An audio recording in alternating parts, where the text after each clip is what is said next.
ഇഷ്ടം കാണിക്കുക. അത്ര സംശയമാണെങ്കിൽ പാർവതി പോണ്ട അവിടെ ഇരുന്നോളൂ. എനിക്കും അതന്നെ ഇഷ്ടം. പാർവതി എപ്പോഴും എൻ്റെ അടുത്തുണ്ടാവുക. പാർവതിയുടെ മനോഹരമായിട്ടുള്ള മുഖവും കണ്ട് സുഖ ഇവിടെ ഇരുന്നോളൂ. പോണെന്ന് നല്ല മോഹം ഉണ്ടായിരുന്നു. അതെ അതെ ഇവിടെ ഇരുന്നോളൂ എന്ന് പറഞ്ഞാൽ അവർക്ക് അലോഗ്യ ആയിക്കോട്ടെ അല്ലേ? അവർക്ക് അവരെന്നെ വന്ന് വിളിച്ചിട്ട് ഞാൻ കൂടെ ചെന്നില്ലെങ്കിൽ അവർക്ക് അലോഗ്യ ആയിക്കോട്ടെ അല്ലേ? പാർവതി അവർക്ക് അലോഗ്യ ആക്കണ്ട. പാർവതി അവരുടെ കൂടെ പൊക്കോളൂ. അതിന് അലോഗ്യ ആവില്ലല്ലോ. അതെ പൊക്കോളൂ എന്ന് പറഞ്ഞാൽ എന്നെ പറഞ്ഞു വെച്ചിട്ട് വേണല്ലോ ഇവിടെ വേണ്ടാത്തൊക്കെ കാണിക്കാൻ. വേണ്ടാത്തത് കാണിക്കാനോ? എന്ത് കാണിക്കാനാ പാർവതി? പാർവതിക്ക് സംശയം ഉണ്ടെങ്കിൽ പാർവതി പോണ്ട, ഇവിടെ ഇന്ന് ഇരുന്നോളൂ. അതെ അതെ എന്നിട്ട് വേണം. പാർവതിക്ക് കുളിയില്ല, ജപമില്ല, എപ്പോഴും ഭർത്താവിനെ വിളിച്ച് വിളിച്ച് നോക്കിക്കൊണ്ട് ഇങ്ങനെ ഇരിക്കുകയാണെന്ന് മറ്റുള്ളവർ പറഞ്ഞോട്ടെ അല്ലേ? എന്തിനാ പാർവതി അങ്ങനെ പറയിപ്പിക്കണേ? എനിക്കും അതൊട്ടും മോഹമില്ല. പാർവതി ആരും ആക്ഷേപിക്കണത് എനിക്കിഷ്ടമല്ല. അത്ര സംശയമാണെങ്കിൽ പാർവതി ഒരു കാര്യം ചെയ്തോളൂ. പാർവതി പൊക്കോളൂ, അവരുടെ അടുത്തേക്ക് തന്നെ പൊക്കോളൂ. അവരുടെ കൂടെ പോയി ഞാൻ പറഞ്ഞില്ലേ കുളിയൊക്കെ കഴിഞ്ഞ് സാധാരണ വന്നാൽ മതി എന്ന്. അതെ അതെ ഞാൻ പോയിട്ട് വേണം ഇവിടെ ഒരു കൂട്ടം ഏട്ടത്തൊക്കെ കാണിക്കാൻ. പാർവതി ഇല്ലാണ്ട് ഞാൻ എൻ്റെ ഏട്ടത്താ അവിടെ കാണിക്കുക? എന്താ പാർവതി പറയണം?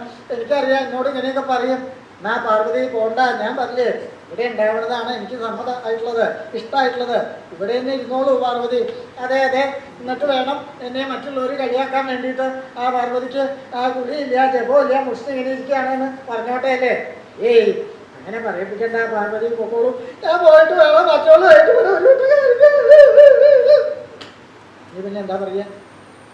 പാർവതി പാർവതിയുടെ ഇഷ്ടം പോലെ എന്താച്ചാ ചെയ്തോളൂ. പോവാൻ പറഞ്ഞാൽ വേണ്ട, വേണ്ടാന്ന് പറഞ്ഞാൽ പോകണം. ഇഷ്ടം പോലെ എന്താച്ചാ ആയിക്കോട്ടെ. പാർവതിക്കും പോണ്ടെന്നുള്ള വിചാരമില്ലല്ലോ, പോകണം തന്നെയാണ് നിരീക്ഷിച്ചത്.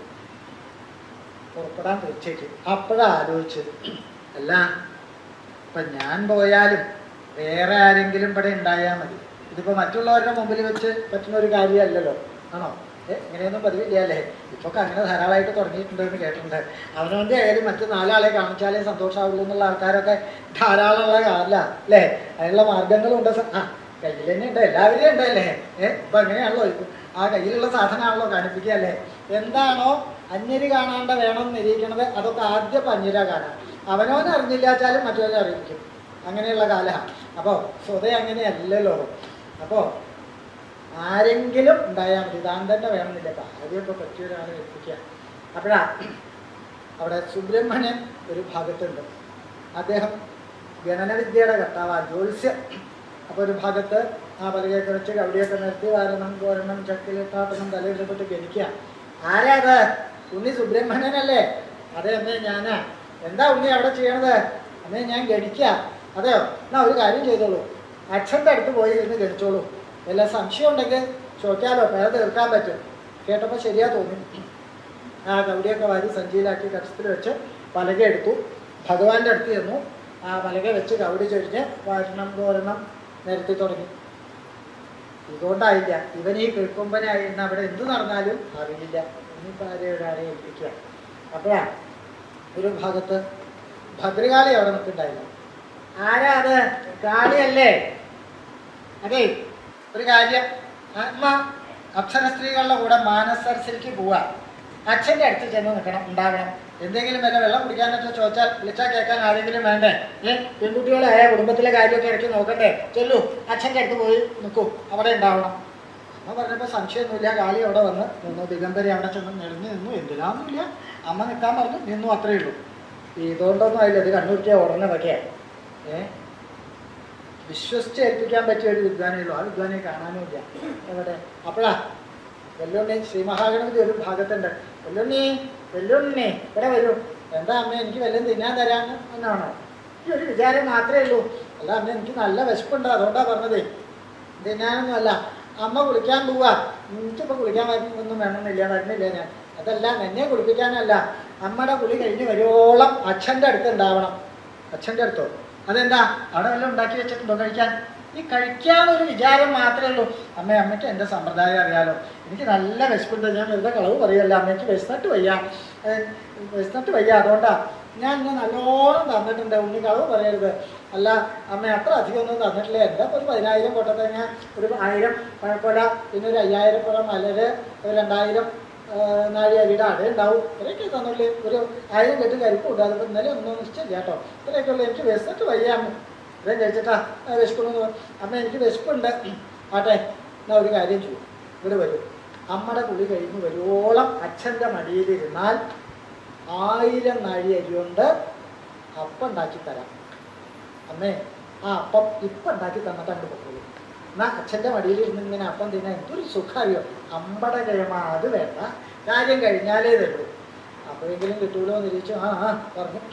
ബാക്കിയുള്ളവരെയൊക്കെ പറഞ്ഞേക്കാ ചെയ്തത്, കൈ പിടിച്ചുകൊണ്ട് കൊണ്ടുപോകും. ഭഗവാന്റെ അടുത്തെത്തി, മടിയിൽ തന്നെ അവിടെ എത്തി. ഉണ്ണേ ഇവിടുന്ന് അനങ്ങരുത് കേട്ടോ, സ്വകാര്യമായിട്ട് പറഞ്ഞു. കുടി കഴിഞ്ഞ് വരുവോളം ഇവിടെ തന്നെ ഇരിക്കണം. തലയെ നാട്ടി ചെവിയെ നാട്ടി അത്രേ ഉണ്ടാവുള്ളൂ. പുറത്ത് കിടന്ന് പോണ വഴിക്ക് ഗോപുരത്തിലെ ഭൃങ്കിരടി ഉണ്ട്, ഒന്ന് ഏൽപ്പിച്ചു. ഭൃങ്കിരടി അകത്തെ കാര്യം ഇടയ്ക്ക് ഒന്ന് ശ്രദ്ധിക്കണം കേട്ടോ, അത്രേ പറഞ്ഞുള്ളൂ. അതൊക്കെ മനസ്സിലാക്കാൻ പറ്റും. പാർവതി ദേവി അപ്സര സ്ത്രീകളുടെ കൂടെ സ്നാനത്തിനായിട്ട് പോവുകയും ചെയ്തു. ജലക്രീഡയ്ക്കായിട്ട് പുറപ്പെടലും കഴിഞ്ഞു. ഭഗവാൻ പാർവതി ദേവിയെ ഇവിടുന്ന് മാറ്റാൻ വേണ്ടിയിട്ടാണ് അപ്സര സ്ത്രീകളെ സ്മരിച്ചതും അവരെ ഇവിടെ എത്തിച്ചതും. ഒരാളെ പറഞ്ഞേക്കാനായിട്ട് അവരെയൊക്കെ വരുത്തി കഴിഞ്ഞപ്പോൾ എന്തായി, ചുറ്റും ആൾക്കാരാ, അതും സന്തതികളെ. ഞാനിപ്പോൾ വലിയ മുമ്പിൽ വെച്ച് വല്ലതും പറ്റൂ. പാർവതി കുടി കഴിഞ്ഞ് വരുമ്പോഴേക്കും ഗംഗയെ സമാധാനിപ്പിക്കുകയും വേണം, ഗംഗയായിട്ട് ക്രീഡിക്കുകയും വേണം. ഇപ്പൊ ഇവരെ മാറ്റാണ്ട് നിർത്തിയല്ലോ. ആരാ അത്? സുബ്രഹ്മണ്യനല്ലേ? അതെ അച്ഛാ ഞാനാ. ഇനി എന്താ അവിടെ ചെയ്യണത്? അച്ഛാ ഞാൻ ഗണിക്കുക. അതെയോ? എന്താ ഇപ്പൊ ഗണിക്കണത്? അച്ഛാ ഒരു ജാതക. ഓഹോ, ജാതകമൊക്കെ ഗണിക്കാറായിട്ടുണ്ടോ? ആയി വരുന്നുണ്ട്.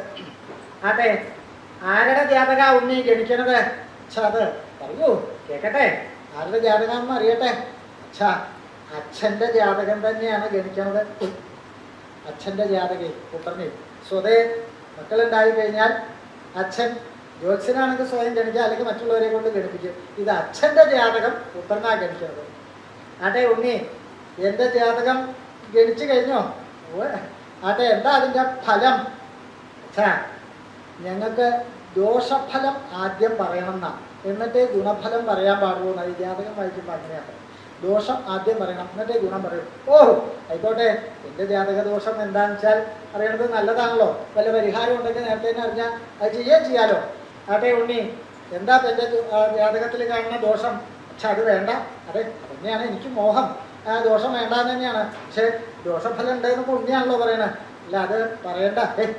പറയാണ്ട് എങ്ങനെയാ അറിയാം ഉണ്ണി? പറയൂ, എന്താണ് എൻ്റെ ജാതകത്തിൽ കാണുന്ന ദോഷഫലം? ഞാനൊന്ന് കേൾക്കട്ടെ. മടിക്കണ്ട, പറഞ്ഞോളൂ. അച്ഛാ അച്ഛന് എരന്ന് നടക്കാൻ യോഗം കാണാണ്ട്. നിനക്ക് ഒക്കാണ്ട പോട്ടെ, ഈ ശാപവും ചേരാണ്ട പോട്ടെ, നശിച്ചു പോട്ടെ എന്നുള്ള അർത്ഥത്തിൽ തന്നെയാ അത്. അച്ഛാ സങ്കടമുണ്ട്. അനവധി കാലം കൊണ്ട് ഉണ്ടാക്കിയ ഒരു വിദ്യയാണ്, ലോകനന്മയ്ക്കായിട്ട് ഉദ്ദേശിച്ചുണ്ടാക്കിയതാണ്. ഇത് നശിപ്പിക്കരുത്, അങ്ങ് എനിക്ക് ശാപമോക്ഷം തരണം. ഇനി ഇവിടെ ഇരുന്ന് നിലവിളിക്കണ്ട. എന്നെ സേവിക്കുന്നവർക്ക് ഒപ്പിച്ചാൽ ഒക്കും ശാപമോക്ഷം കൊടുത്തു. ഒക്കോ? അത് കേട്ടപ്പോൾ അവിടേക്ക് എല്ലാ ഭേദം നിശ്ചയിച്ച് കബഡിയൊക്കെ വാരി സഞ്ചിയിലാക്കി പലരെയും കൊണ്ടുപോയി. ഇപ്പോഴും അങ്ങനെ തന്നെയാണല്ലോ. നോക്കിയിട്ടുണ്ടോ? ഈ ജ്യോത്സ്യന്മാരധികവും ശൈവഭക്തരാ. അതെന്താ കാരണം? അധികവും എന്നല്ല, മുഴുവൻ തന്നെ പറയാം. കാരണം എന്താ? ഇതാ, എന്നെ സേവിക്കുന്നവർക്ക് ഒപ്പിച്ചാൽ ഒക്കും. അപ്പൊ പിന്നെ സേവിക്കാണ്ടിരിക്കാൻ നിർത്തിയില്ല. അവർക്കും ഒക്കും എന്നല്ല, ഒപ്പിച്ചാൽ ഒക്കുന്ന. അങ്ങനെയാണ് ഇനിയിപ്പോൾ അധികവും നടക്കുന്നത്. ഒപ്പിക്കൽ തന്നെയാണല്ലോ അല്ലേ? ഒപ്പിക്കാന്നുള്ളതിന് വേറെ ഭാഷയൊക്കെ ഉണ്ട് കേട്ടോ. ഈ ജാതകമൊക്കെ ഇപ്പൊ ഈ ജ്യോത്സ്യമൊക്കെ എന്തിനാ ആവശ്യം? ഇപ്പൊ പണ്ടത്തേക്ക് ഒരു മാറ്റമൊക്കെ വന്നിട്ടുണ്ടല്ലേ? ഇടയിൽ ഇപ്പൊ അതൊന്നും തീരെ വേണ്ടെന്നാ ഇപ്പൊ ആദ്യം തുടങ്ങിയിട്ടുണ്ടെന്നാണ് കേൾക്കണത്. അല്ലെ ഈ വിവാഹമൊക്കെ ആകുമ്പോൾ ജാതകത്തിന് ചേർച്ച നോക്കുക അങ്ങനെയൊക്കെ പറഞ്ഞില്ലേ? ഒരു ജ്യോത്സ്യന്റെ അടുത്ത് ചെല്ലും. ജ്യോത്സ്യൻ എന്താ ഒന്ന് വാരി വെക്കണല്ലോ, അങ്ങനെ ഒരു പ്രയോഗമുണ്ട്. ഈ അവിടെ നേരത്തിനാ വാരി വെക്കണം. അപ്പൊ എന്താ? അല്ല ഇത് ചേർച്ച ഉണ്ടോ എന്ന് നോക്കാനാ. രണ്ട് ജാതകം കൊടുത്തു. പാരണം തോരണം ചക്കലിട്ടാട്ടണം നാട്ടിലൊക്കെ കഴിഞ്ഞു. ഇത് എടുക്കാൻ പറ്റില്ല. എടുക്കാൻ ബുദ്ധിമുട്ടൊന്നുമില്ല, ഞാൻ എടുത്തിട്ടില്ല, അത് ഇവിടെ കൊണ്ടുവച്ച. എടോ അതല്ല, ഇത് ചേർക്കാൻ പറ്റില്ലാന്ന് വെച്ചാൽ എടോ ഈ രണ്ട് ജാതകങ്ങൾ തമ്മിൽ പൊരുത്തല്ലാന്ന്. ഓഹോ അപകടമായില്ലോ. അല്ല ജ്യോത്സ്യൻ ഒന്നും കൂടി വാരി വെച്ച് നോക്കുകയാണെങ്കിൽ ഞാൻ ഒരിക്കൽ വാരി വെച്ചാൽ പിന്നെ രണ്ടാമത് വെക്കേണ്ട ആവശ്യമില്ല, അത് വെക്കില്ല, അത് എന്താന്ന് വെച്ചാൽ അതന്നെ പറയുള്ളൂ, എവിടെ അതേ കാണിക്കുള്ളൂ. അപ്പൊ ഈ കൊണ്ടുവന്ന വിദ്വാന് ഇത് നടന്നാൽ അതിന് കുറച്ച് ലഭ്യമുണ്ട്, അതില്ലെങ്കിൽ അത് കിട്ടാണ്ടേ ഉള്ളൂ. അല്ല ഒന്നും കൂടി ഞാൻ പറയില്ലേ രണ്ടാമത് വെക്കേണ്ട ആവശ്യമില്ല. അപ്പോഴാ കുറച്ച് ദ്രവ്യം എടുത്ത് അവിടെ വെച്ചു കൊടുത്തു. അല്ല ഇനി ഒന്നും കൂടി എങ്ങനെയാ വാരി വെക്കാൻ സ്വതേ പതിവില്ല, വേണ്ടാത്തതാണ്, ആവശ്യമില്ല. എന്നാലും താൻ ഇത്രയും സ്നേഹത്തോടു കൂടി നിർബന്ധിക്കുമ്പോൾ ഞാൻ ഒന്നുകൂടി നോക്കട്ടെ. ആദ്യം വാരി വെച്ചു. ഏയ്, താൻ പറഞ്ഞത് നന്നായിട്ടോ, രണ്ടാമതൊന്ന് വാരി വെക്കാൻ. ഇപ്പൊ ശുക്രൻ തെളിഞ്ഞു. എവിടെ ശുക്രൻ തെളിയണേ? മറ്റേ ശുക്രൻ അവിടെ എത്തിയപ്പോൾ തെളിയലേ ഉള്ളൂ. ഇങ്ങനൊരു ഒപ്പിക്കലുണ്ട്. അതും ശൈവഭക്തർക്കേ പറ്റുള്ളൂ എന്നാണ് പറയുന്നത്. ഏതായാലും സുബ്രഹ്മണ്യൻ അവിടുന്ന് അവിടെ വാരി അവിടുന്ന് പുറപ്പെട്ടു. കാളി അവിടെ നിൽക്കണ്ട. ആരാ അത്? കാളിയല്ലേ? അതെ അച്ഛാ, ഞാനാ. ഈ ഇങ്ങനെയൊക്കെ വന്ന് നിന്നാൽ എങ്ങനെയാ? പെൺകുട്ടികളാ. അപ്പൊ ഒന്നും ദിഗംബരമുള്ള വസ്ത്രം ധരിച്ചിട്ട് എടുത്ത് അവിടെ നിൽക്കുക. അതാക്കിട്ട് കേട്ടപ്പോ പൊട്ടി അവിടുന്ന് ഒരു ഓട്ടവും കൊടുത്തു. ഇതുകൊണ്ടൊന്നും ആയില്ല. മറ്റേ വിദ്വാൻ മടിയിലുണ്ടല്ലോ, ഇവന്റെ അടുത്ത് നയം കൊണ്ട് സാധിക്കുള്ളൂ. വെല്ലുണ്ണി, വെല്ലുണ്ണി കേൾക്കണേ ഇല്ല. വെല്ലുണ്ണി, അച്ഛൻ വിളിക്കണത് കേൾക്കണല്ലേ? അച്ഛാ, അച്ഛൻ അറിയില്ലേ എന്റെ ചെവി വലുതാന്ന്. അത് ആക്കുമ്പോ ശബ്ദം കിടക്കുന്നുണ്ടാവില്ല, അതുകൊണ്ടാവും. അവിടെ രസിക ആ ശബ്ദം കേൾക്കാനിട്ടാണ്. വെല്ലുണ്ണി, നേരമായില്ലേ അച്ഛൻ്റെ മടിയിലിരിക്കണു? ഏയ്, ഇപ്പൊ ഒന്ന് ഇരുന്നതല്ലേ ഉള്ളൂ. അല്ല വെല്ലുണ്ണി, അച്ഛന് കാല് വേദനിക്കണ്ടേ? ഏയ്, കാലൊന്നും വേദനിക്കുന്നില്ല. വെല്ലുണ്ണി, അവിടെ എവിടെയെങ്കിലും പോയി കളിച്ചൂടെ? കളിച്ച് ക്ഷീണിച്ചിട്ടാ പോടെ വന്നിരിക്കുന്നത്. കേമാ തർക്കുത്തരല്ലാണ്ട് ഒന്നുമില്ല. വെല്ലുണ്ണി, ഞാൻ പറഞ്ഞില്ലേ അച്ഛന് കാല് വേദനിക്കണ്ട. അച്ഛന് കാല് വേദനിക്കില്ലാന്ന്. എനിക്ക് കാല് വേദനിക്കില്ല എന്ന് നിനക്കറിയാം. അതെനിക്കറിയാം. അതാ ചോദിച്ചത്. അതെങ്ങനെ അറിയാം? അതോ അമ്മ അച്ഛൻ്റെ മടിയിലിരുന്ന് എണീറ്റ് പോകുമ്പോൾ അച്ഛൻ എന്താ പറയാറ്? അവിടെ ഇരിക്കൂ പാർവതി, അവിടെ ഇരിക്കൂ എന്ന് പറഞ്ഞ് പിടിച്ചിരുത്തല്ലേ പതിവ്. അപ്പൊ ഒരു വേദനയില്ല. ഞാൻ ഇത്തിരി നേരം അവിടെ ഇരിക്കുമ്പോഴേക്കും വേദനിക്കാം. കേമാ, എപ്പോഴും അച്ഛൻ അമ്മയെ മടിയിൽ പിടിച്ചിരുത്തണമെന്നൊക്കെ നോക്കുന്നു. കാലം പോയി ഒരു പോക്കേ. ഏതായാലും നയത്തിൽ തന്നെ കൂടാം. ഇതൊന്നേ അച്ഛനല്ലേ പറയണത്? അച്ഛാ, കുഞ്ഞല്ലേ പറയണത്, മാറില്ലാന്ന്. ഇതൊന്നേ വേണ്ട, എനിക്ക് വേണം അച്ഛാ. എന്ത് വേണം? എനിക്കിപ്പോൾ എന്താ ഇവിടുന്ന് ഒന്ന് മാറിയാൽ നഷ്ടം? എനിക്ക് നഷ്ടമുണ്ട്. അതല്ലേ പറഞ്ഞത്. മാറിക്കഴിഞ്ഞാൽ നഷ്ടോ? ആ, അമ്മ പ്രത്യേകം പറഞ്ഞിട്ടുണ്ട്. എന്താ? അതൊക്കെ ഇപ്പം ഞാൻ പറയാൻ ഉദ്ദേശിക്കുന്നില്ല. എന്നാൽ ഒരു കാര്യം ചെയ്തോളൂ, ഇവിടുന്ന് ഇങ്ങോട്ട് മാറാൻ പറ്റുമോ? ഈ തുടർന്ന് ഇങ്ങോട്ട് മാറിയിരുന്നോളൂ. ഭഗവാൻ ഉദ്ദേശിച്ചത് എന്താ? എണീറ്റ് കഴിഞ്ഞാൽ പിന്നെ ഇരുത്താണ്ട് കഴിക്കാമെന്നാ. അപ്പോൾ ഇല്ല, ഞാൻ ഇവിടെ ഇങ്ങനെ ഇരിക്കുള്ളൂ. അതെന്താ? ഇവിടെ ഇരുന്നാലും ഒരുപോലെയല്ലേ? അതല്ല, എനിക്ക് വ്യത്യാസമുണ്ട്. അതെന്താ? അതുണ്ട്. എന്താന്നല്ലേ ചോദിച്ചത്? അച്ഛാ, അമ്മ കുളിക്കാൻ പോകുമ്പോൾ പ്രത്യേകം പറഞ്ഞിട്ടുണ്ട് ഇരുന്ന സ്ഥലത്ത് നിന്ന് മാറരുതെന്ന്. അങ്ങനെ മാറിയാൽ എന്താ നഷ്ടം? എനിക്ക് നഷ്ടമുണ്ട്. അതാ ചോദിച്ചത് എന്താന്ന്. അതെ, അമ്മ പ്രത്യേകം പറഞ്ഞിട്ടുണ്ട് കുളി കഴിഞ്ഞു വരുവോളം ഇവിടെ ഇരുന്ന 1000 നാഴി അരി കൊണ്ട് അപ്പം ഉണ്ടാക്കി തരാന്ന്. അമ്പടികേമി, ഇവന്റെ സ്വഭാവം നല്ലോണം അറിഞ്ഞിട്ട് അഭിഭുക്ഷ ഉണ്ടെന്ന് അറിയാം. ഏതാ എന്നാ അതിന് പകരം അതുപോലെ തന്നെ ആയിക്കോട്ടെ നിശ്ചയിച്ചു. വല്ലുണ്ണി, എന്നാ ഇപ്പൊ അച്ഛൻ്റെ മടിയിൽ നിന്ന് മാറിയാൽ 2000 നാഴി അരി കൊണ്ട് അട ഉണ്ടാക്കി തരാം. അച്ഛാ, എന്നാ അടപ്പുണ്ടാക്കി തരും. അതെന്താ? അല്ല, അമ്മ ഒരുവോളം അച്ഛൻ്റെ മടിയിലിരുന്ന് അട തിന്നാം. അത് കഴിഞ്ഞാൽ അമ്മ വന്ന് അപ്പവും തിന്നാം. അങ്ങനെ രണ്ടും കൂടി തിന്നേണ്ട, മാറിയാലേ തരുള്ളൂ. അച്ഛാ, അമ്മയുടെ അപ്പത്തിൻ്റെ കാര്യം പറഞ്ഞപ്പോഴല്ലേ അച്ഛൻ അടയുടെ കാര്യം തോന്നിയുള്ളൂ. എനിക്ക് അമ്മയുടെ അപ്പം മതി, അച്ഛൻ്റെ അട വേണ്ട. ഇതെന്താ പറയാ? ഉണ്ണി, അച്ഛനല്ലേ പറയണത്, കുഞ്ഞല്ലേ പറയണത്. അച്ഛൻ ശുണ്ഠി എടുക്കും. വേണ്ട, അച്ഛൻ ശുണ്ഠി എടുക്കണ്ട. അച്ഛൻ കണ്ണൂരിട്ടും ഞാൻ കണ്ണടയ്ക്കും. മാറാനല്ലേ പറഞ്ഞത്? ഞാൻ മാറില്ലാന്നല്ലേ പറഞ്ഞത്. മാറാനല്ലേ പറഞ്ഞത്. കൊടുത്തു, പിൻകഴുത്ത് പിടിച്ചൊരു തള്ള്. പുത്രനാണെന്നും ആലോചിച്ചില്ല. കാരണം എന്താ? പാർവതി ദേവി മടങ്ങി വരുമ്പോഴേക്കും ഇവിടെ കാര്യം സാധിക്കണം, ഗംഗയെ സന്തോഷിപ്പിക്കണം. പിടിച്ചൊരു തള്ള്. അതോടുകൂടി ശ്രീ മഹാഗണപതി കൈലാസത്തിന്റെ താഴ്വരയില് ചടപടേൻ ശീർഷാസനായി അയാള് ആനയപ്പെട്ട് തലകിൽപ്പെട്ട് അവിടെ അനങ്ങാൻ വയ്യാണ്ട കിടപ്പായി. അന്ന് ശ്രീനാരായണ മഹർഷി ആ സമയത്ത് ഭൃങ്കിരടി കുറച്ചു നേരമായി ദേവി പോയിട്ട് ഏൽപ്പിച്ചിട്ടുണ്ടല്ലോ. പോകുമ്പോൾ ഗോപുരത്തിൽ നിന്ന് പോണ വഴിക്ക് കിടന്ന വഴിക്ക് ഏൽപ്പിക്കണ്ടായി പാർവതി ദേവി. അകത്തെ കാര്യമൊന്നും ഇടയ്ക്ക് ശ്രദ്ധിക്കണമെന്ന്. കുറച്ചു നേരം നിന്നു. ദേവി പോയിട്ട് കുറച്ച് നേരമായി. ഇനിയിപ്പോൾ വല്ല വെള്ളമൊക്കെ കുടിക്കണമെങ്കിലും ആവുമോ? എന്തിനാ നിശ്ചയമില്ലല്ലോ. എന്തായാലും ഒന്ന് നോക്കിയേക്കാം, വല്ല ആവശ്യമുണ്ടോ എന്ന് ശ്രദ്ധിക്കണമെന്ന് പ്രത്യേകം ഏൽപ്പിച്ച സ്ഥിതിക്ക് ആ വിദ്വാൻ അവിടുന്ന് പുറപ്പെട്ടു. ആ ശ്രീമഹാഗണപതിയും വെല്ലുണ്ണിയും പറഞ്ഞയച്ചതിന് ശേഷം ഭഗവാനാണെങ്കിലോ ജടാഭാരം അഴിച്ച് പതുക്കെ ഗംഗയെ മടിയിലിറക്കാനായിട്ട് ശ്രമിക്കുന്നു. അപ്പോഴാണ് മറ്റേ വിദ്വാൻ അവിടുന്ന് വന്ന് അറിയാൻ ഈ കുമ്പിട്ടിട്ടാ വന്ന. അതുകൊണ്ട് ഇവിടെ കാണണ്ടാത്ത ഒന്നും കണ്ടില്ല. അതോടുകൂടി ഗംഗയെ തലയിലാക്കി. എന്താ ഭൃങ്കിരടി? ഒന്നുമില്ല. അല്ല, എന്താ ഇപ്പം ഇങ്ങോട്ട് വന്നതെന്നാ? അല്ല, എന്തെങ്കിലും വേണോന്ന് അറിയാനായിട്ട് വന്നതാ. വേണോന്നോ? ദേവി പോകുമ്പോൾ പ്രത്യേകം പറഞ്ഞിട്ടുണ്ട് അകത്തെ കാര്യങ്ങൾ ശ്രദ്ധിക്കണമെന്ന്. വല്ല വെള്ളമൊക്കെ കുടിക്കണമെന്ന് അറിയാനായിട്ട് വെള്ളം കുടിക്കണം. കാരണം പൊക്കോ, നീ വെള്ളമൊന്നും വേണ്ടായിരിക്കും, പൊക്കോ. ആരെങ്കിലും എന്നെ കാണാൻ വരുന്നുണ്ടെങ്കിൽ ആ വർത്തമാനം വന്ന് അറിയിച്ചാൽ മതി. അതും ആകാശചാരികളായിട്ട് വല്ലവരും വരുന്നുണ്ടെങ്കിൽ. അങ്ങനെ അവിടുന്ന് പോയി. എന്താ ഈ ആകാശചാരികൾ എന്ന് പറഞ്ഞാൽ ദേവന്മാരനി വരാനില്ല എന്നറിയാം. അതാ അങ്ങനെ പറഞ്ഞത്. ശൃംഗരടി എന്താപ്പത്? ഭഗവാൻ എന്തിനെങ്ങനെ ശുദ്ധി എടുത്ത്? എന്തെങ്കിലും വെള്ളമൊക്കെ കുടിക്കണമെന്ന് അന്വേഷിക്കാൻ പോയതാ. ഇതിനൊക്കെ ശുദ്ധി എടുക്കേണ്ട ആവശ്യമുണ്ടോ? ഞാൻ ചെന്നപ്പോൾ ഭഗവാൻ ഒന്ന് പരിഭ്രമിച്ചു. തോന്നിയതാവും. കൈ തലയിൽ അങ്ങനെ ഉണ്ടാവും വഴിയില്ലേ. സ്വൈരല്ലാണ്ട് അവിടെ എന്തോ കണ്ടു. ഞാൻ കണ്ടില്ലേ, സംശയമൊക്കെ. ഇനിയിപ്പോൾ അങ്ങോട്ട് പോകാനും നിർത്തിയില്ല. ആകാശചാരികൾ വല്ലവരും വരുന്നതും കാണാനില്ല. ആ സമയത്ത് ഭഗവാനോ ഭൃംഗിരിയെ പറഞ്ഞേച്ച് സമാധാനത്തോടു കൂടി ഇപ്പം ആരും വരുന്നുണ്ടാവില്ല അറിയാം. ഭൃംഗിരിയും വരില്ല. ജടാഭാരം വഹിച്ച് ഗംഗാദേവിയെ മടിയിലെടുത്ത് ലാളിക്കാനായിട്ട് ആരംഭിച്ചു. അത്രയേ ഉള്ളൂ.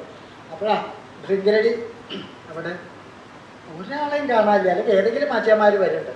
ഇപ്പം ആരെയും കാണാനില്ലോ. അങ്ങനെ ഇരിക്കുമ്പോഴാ രണ്ടാളെ കണ്ടു. ഓ ചെന്ന് പറയാം. വേഗം വന്നു, ഇവിടെ വന്നു. എന്താ എന്താ ഭൃംഗിരടി? ഗംഗയെ ഒളിപ്പിച്ചു. എന്താ ആരാ വന്നേക്കണത്?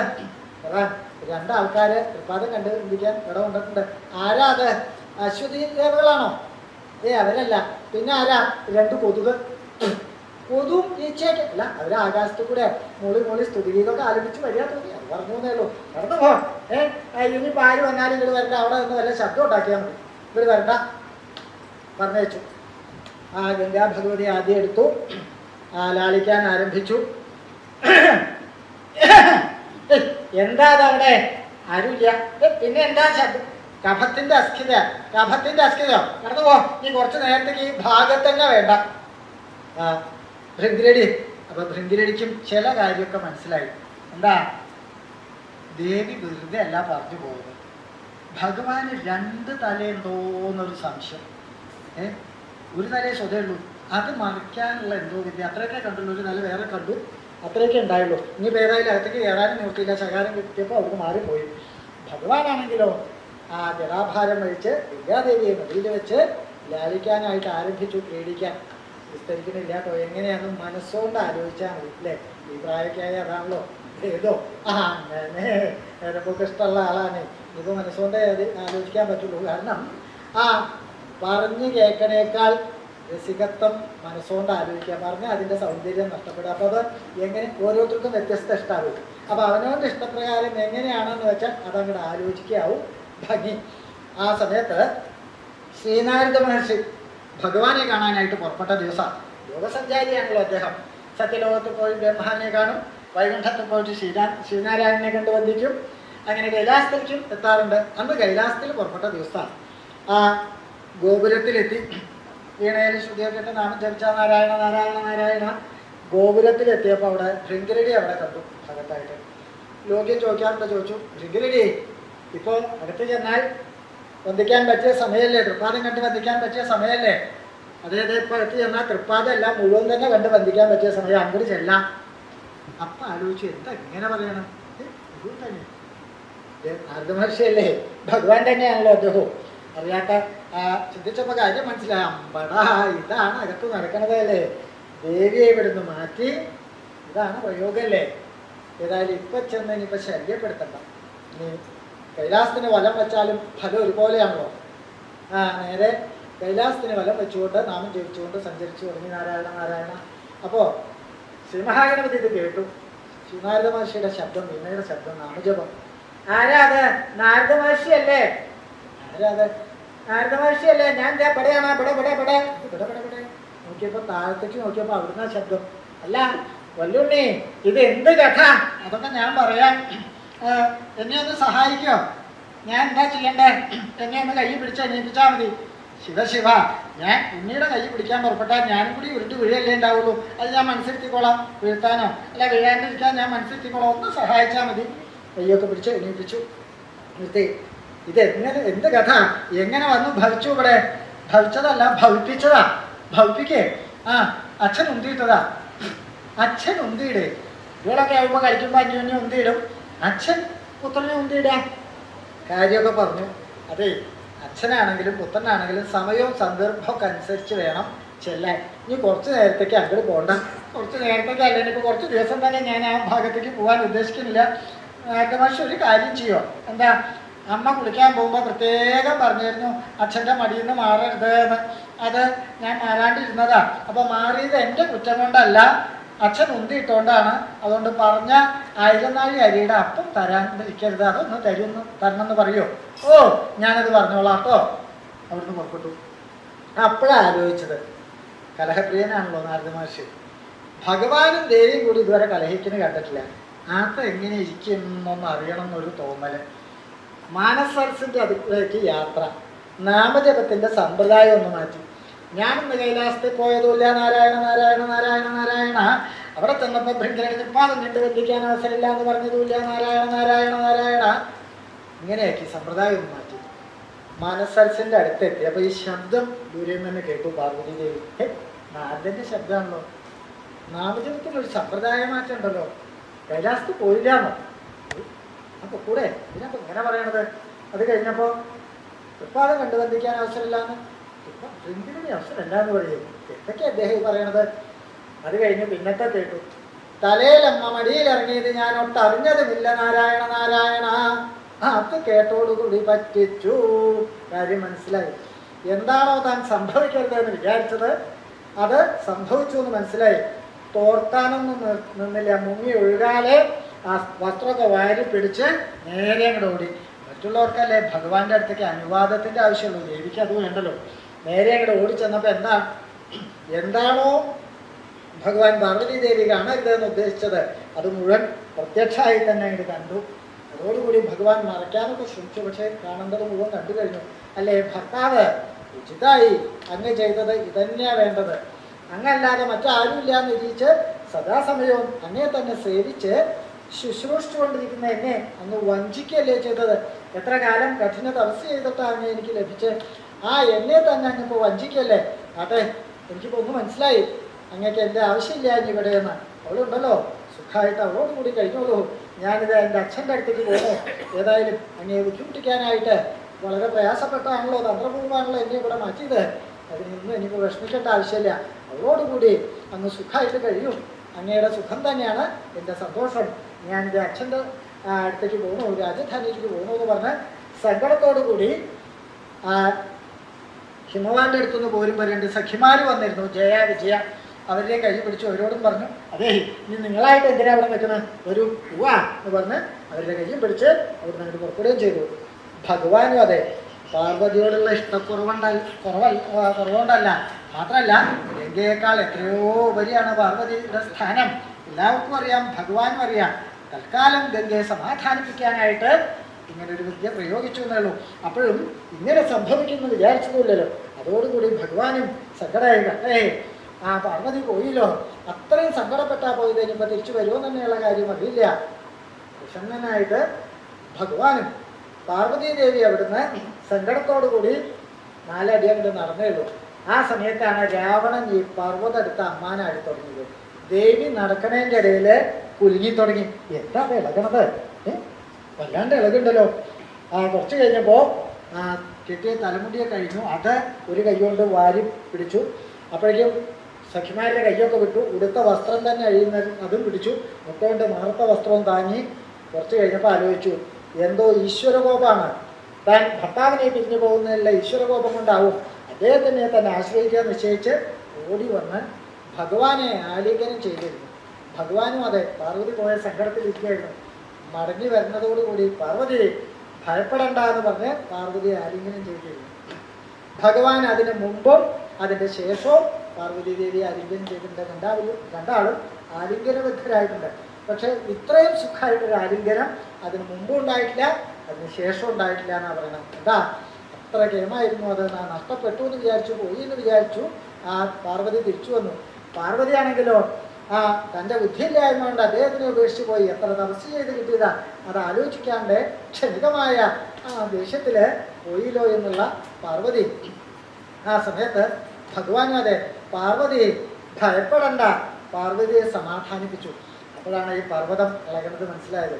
വേഗം തൃക്കാലിൻ്റെ പെരുവരലുകൊണ്ട് ഒന്നങ്ങോട്ട് അമർത്തി. അതോടുകൂടി പർവ്വതം അടിയിലങ്ങോട്ട് ഉറക്കുകയും ചെയ്തു. ആ ഉറച്ച സമയത്ത് രാവണൻ്റെ 20 കയ്യും അതിൻ്റെ അടിയിലായിരുന്നു. നല്ല പ്രയാസപ്പെട്ട് വലിച്ച് എടുക്കാനൊക്കെ നോക്കി. ഉറക്കേണ്ട അലറി ആ ശബ്ദം ഭഗവാൻ കേട്ടു. ഓഹോ, ഇത് രാക്ഷസ ചക്രവർത്തിയുടെ വിദ്യയാണല്ലേ, അവൻ്റെ വകയാണല്ലേ. വാസ്തവത്തിൽ രാവണനോട് ദേഷ്യ വേണ്ടത്. എന്താ, തൻ്റെ വാസസ്ഥാനാണ് എടുത്ത് ഇളക്കിയത്. പക്ഷെ ദേഷ്യമല്ല തോന്നിയത്. പിന്നെയോ രാവണനെ ഒന്ന് അനുഗ്രഹിക്കാനാണ് തോന്നിയത്. കാരണം എന്താ, രാവണന്റെ ആ പ്രവൃത്തിയാണ് പാർവതി മടങ്ങി വരാൻ കാരണം. വേഗം കാല് ഉയർത്തി രാവണൻ കൈ വലിച്ചു നിന്നപ്പോഴേക്കും രാവണന്റെ മുമ്പിൽ പ്രത്യക്ഷമായി. ഭഗവാൻ പ്രത്യക്ഷമായപ്പോൾ രാവണനും അതെ, ആ ശിവപരമേശ്വരന്റെ പരമഭക്തനാണ് രാവണനും. തൻ്റെ ആ ഭഗവാൻ തന്നെ മുമ്പിൽ വന്നപ്പോൾ അദ്ദേഹം ഒരു സന്തോഷത്തോടു കൂടി രാവണനും വന്ദിച്ചു.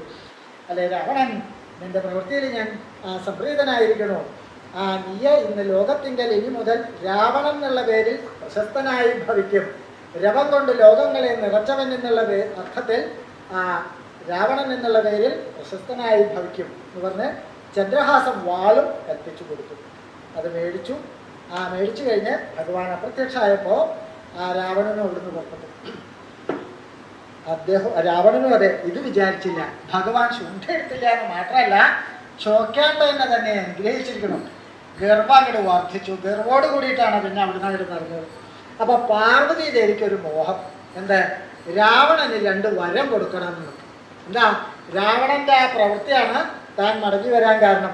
അല്ലെങ്കിൽ എന്താ സംഭവിക്കുക, ഭഗവാൻ തന്നെ വിളിച്ചതുമില്ലെങ്കിൽ ചിന്തിക്കാൻ തന്നെ പറ്റില്ല. 2 വരം കൊടുക്കാൻ തീർച്ചയായിട്ടും വിളിച്ചു. രാവണ, രാവണ. ആരാ എന്നിട്ട് വിളിക്കണം, എൻ്റെ പേരിപ്പോൾ കിട്ടിയതാണല്ലോ. അപ്പോഴാ നോക്കിയപ്പോൾ പാർവതി ദേവിയാ. വന്ദിച്ചു. ദേവിയാണല്ലോ. രാവണ, നിന്റെ പ്രവൃത്തിയിൽ ഞാൻ സന്തുഷ്ടയാണ്. എനിക്ക് 2 വരം തരാൻ തീർച്ചയാക്കി. എന്താ വേണ്ടത് വെച്ചാൽ ചോദിച്ചോ, ഞാൻ തരാം. രാവണൻ ഇത് കേട്ടു. സ്ത്രീകളിൽ നിന്ന് വരം വാങ്ങാം, അതും ഞാൻ ഭഗവാൻ ചോക്കാണ്ടാണ് തന്നത്. ആ ചന്ദ്രഹാസനോട് നോക്കി. ദേവിയാണെങ്കിലും സ്ത്രീ തന്നെയല്ലേ, അല്ലേ പാർവതി ദേവി, ഞാൻ സ്ത്രീകളിൽ നിന്ന് വരം വാങ്ങാറില്ല എന്ന് പറഞ്ഞ് കൂസലില്ലാണ്ട് ഇവിടെ നടന്നു. ദേവിക്ക് ഇത് കേട്ടപ്പോൾ അസഹ്യമായിട്ടുള്ള കോപം വന്നു. അതില്ലേ, ഒരു സ്ത്രീ എന്നുള്ള നിലയ്ക്ക് തന്നെ പരിഹസിക്കല്ലേ ചെയ്ത്, അപമാനിക്കല്ലേ ചെയ്ത്, സ്ത്രീകളിൽ നിന്ന് വരം വാങ്ങാറില്ല ശപിച്ചു. എന്താ ശപിച്ചത്? ഒരു സ്ത്രീ നിമിത്തം നിനക്ക് സർവനാശങ്ങളും സംഭവിക്കട്ടെ. ആ ശപിച്ചപ്പോഴും വിചാരിച്ചത് എന്താ, ശാപമോക്ഷത്തിനായിട്ട് തൻ്റെ കാക്കൽ വീഴും യാചിക്കും, അപ്പോഴെങ്കിലും അനുഗ്രഹിക്കാലോ എന്നാണ് വിചാരിച്ചത്. രാവണൻ അപ്പം അങ്ങനെയല്ല വിചാരിച്ചത്. അങ്ങനെ ഒരു കാലത്ത് സംഭവിക്കുകയാണെങ്കിൽ അപ്പോഴും ഞാൻ എൻ്റെ കാല് പിടിക്കാൻ ഭാവമില്ല എന്നാണ് കൂസല്ലാണ്ട് ഇവിടെ നടന്നു. അത് കണ്ടപ്പോൾ പാർവതി ദേവിക്ക് പിന്നെയും ദേഷ്യം കൂടിയാ. ഞാൻ ശപിച്ചിട്ട് വില വെക്കാണ്ട പോവേ, എന്നാൽ ഒന്നും കൂടി കൊടുക്കാമെന്ന് ചോദിച്ച് രണ്ടാമതൊന്നും ഇങ്ങനെ വെറുതെ കൊടുക്കാൻ പറ്റുമോ? ഇത് ശാപം ഒന്നിനും വില വെക്കാത്ത ആൾക്ക് പിന്നെയും ശപിച്ചിട്ട് എന്താ കാര്യം? അപ്പോഴാ നീ വേറെ ആരെയും കൊണ്ടെങ്കിലും ഒന്ന് ശപിക്കാം. നോക്കിയപ്പോൾ നന്ദികേശ്വരൻ അവിടെ ഉണ്ട്. നന്ദി, രാവണൻ അടുക്കൂടെ പോകുന്നുണ്ട്, ഒന്ന് പോയി ശപിച്ചോളൂ. അത്രേ പറഞ്ഞു. ഒരു ശാപം കൊടുത്തു വരും എന്ന് പറഞ്ഞു. എന്താ ഏതോ ഒന്നും പറഞ്ഞില്ല, കാര്യമൊക്കെ മനസ്സിലായി. നന്ദികേശ്വരൻ അവിടുന്ന് പുറപ്പെട്ടു. ശപിച്ചോളൂ എന്ന് പറഞ്ഞാൽ വെറുതെ ഒരാൾ വഴി കൂടെ പോകുമ്പോൾ അതെ ഇതും കൂടി ആയിട്ട് കൊണ്ടുപോകൂ എന്ന് പറഞ്ഞ് പൊതിഞ്ഞു വെച്ച സാധനമൊന്നും അല്ലല്ലോ. അതിനെന്തെങ്കിലും ഒരു കാരണം ഇല്ലാണ്ട് ഒരാളെ ശപിക്കാൻ പറ്റുമോ? അപ്പോഴാ കാരണം ഉണ്ടാക്കാനാണോ ബുദ്ധിമുട്ട്? ഇവനെയല്ലേ ശപിക്കേണ്ടത്. ഈ ഗർഭിഷ്ഠന് സഖ്യമൊന്നും ഉണ്ടായില്ല. രൂപം ഒന്നങ്ങോട്ട് മാറി. ഒരു വൃദ്ധ വാനരൻ്റെ രൂപം സ്വീകരിച്ചു.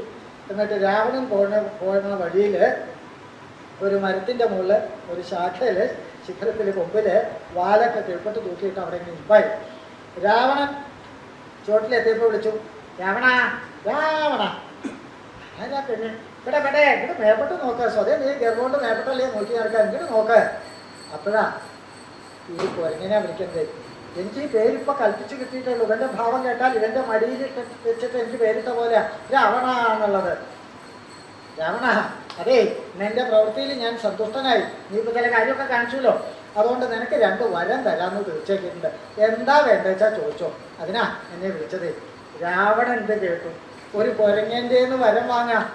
ഇത് മേടിച്ചിട്ട് ഞാൻ ലങ്കയിൽ ചെന്നാൽ എന്താവുക, ശ്വാക്കളൊക്കെ ആവും വന്നിട്ട് വരം തരാമെന്ന് പറഞ്ഞു വരിക. അത് കഴിഞ്ഞാൽ മാർജാരന്മാരാവും വന്നിട്ട് വരം തരാം. രാവണൻ അതിൽ കൂടെ പോകുന്നുണ്ട് കേട്ടോ, വേണമെങ്കിൽ വരം കൊടുത്തോളൂ, ആർക്ക് വേണമെങ്കിൽ ആവാം. ഉറക്കെ അങ്ങോട്ട് പരിഹസിച്ച് ചിരിച്ചു.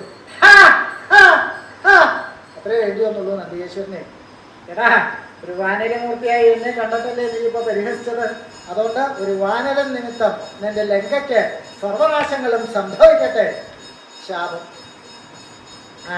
രാവണൻ അത് കൂസാണ്ട പോവുകയും ചെയ്തു. ആ ശാപം കഴിഞ്ഞിട്ട് അനവധി കാലായി ഇതുവരെ അത് സംഭവിച്ചിട്ടില്ല. വലിയ വലിയ ആൾക്കാരാവുമ്പോൾ ശാപമാണെങ്കിലും അനുഗ്രഹമാണെങ്കിലും അത് ഫലിക്കണം, സാർത്ഥകമായിരിക്കണം. അതല്ലെങ്കിൽ അതിൻ്റെ ക്ഷീണം അവർക്ക് തന്നെയാണ്. അനുഗ്രഹിച്ചിട്ട് ഫലിച്ചില്ല എന്നുണ്ടെങ്കിലും അതെ, ശപിച്ചിട്ട് ഫലിച്ചില്ല എന്നുണ്ടെങ്കിലും അതെ.